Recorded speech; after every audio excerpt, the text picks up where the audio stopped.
کہ اگر کوئی سحری میں تاخیر اور افطار میں جلدی اس سنت کو فالو نہ کرے تو کیا اس سے اس کا روزہ خراب ہوگا؟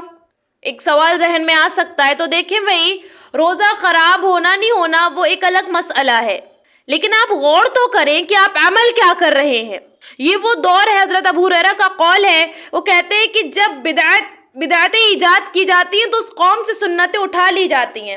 بھئی اللہ کے نبی صلی اللہ علیہ وسلم نے ہمیں امت کی آسانی کے لیے ایک قاعدہ بتایا کہ آپ نے آخر وقت تک سحری کھانی ہے اور آپ نے وقت داخل ہوتے ہی افطار کر لینا ہے.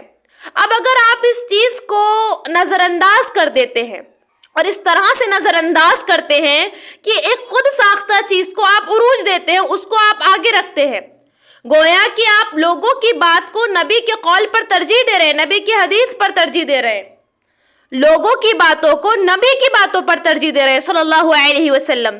تو بھائی وہ ایک بحث میں جانا کہ خراب ہوگا نہیں ہوگا وہ سیکنڈری ہے. آپ پہلے یہ تو دیکھیں کہ آپ عمل کیا کر رہے ہیں. اور اگر میں ادھر بھی بات کروں تو بھائی روزہ ہو، نماز ہو، حج ہو، کوئی بھی ہو، عبادت اخلاص پلس طریقہ نبوی، دو چیزوں کو لے کر چلنے کا نام ہے.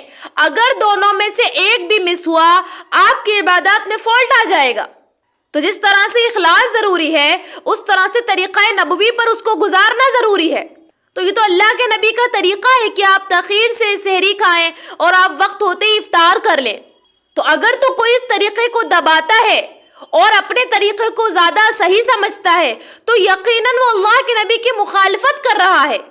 وہ اگرچہ زبان حال سے نہیں کہہ رہا لیکن اپنے عمل سے بتا رہا ہے کہ دیکھو اللہ کے نبی کی یہ حدیث زیادہ بہتر نہیں، میری بات زیادہ بہتر ہے، نعوذ باللہ.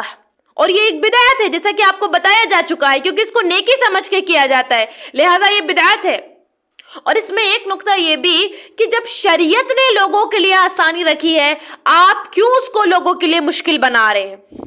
آپ کیوں اس کو جو ہے لوگوں کے لیے بہت زیادہ ڈیفیکلٹ بنا کر پیش کر رہے ہیں؟ یہ تو حکمت ہے نا اس کی کہ آسانی ہو لوگوں کو، کہ لوگ تاخیر سے سحری کھائیں اور وقت ہوتے ہی افطار کر لیں تو ان کو کم مشقت کا سامنا کرنا پڑے. تو شریعت نے لوگوں کو آسانی دی ہے. آن لائن اسلامی ٹیوشن بچوں، بچیوں، خواتین اور مردوں کے لیے.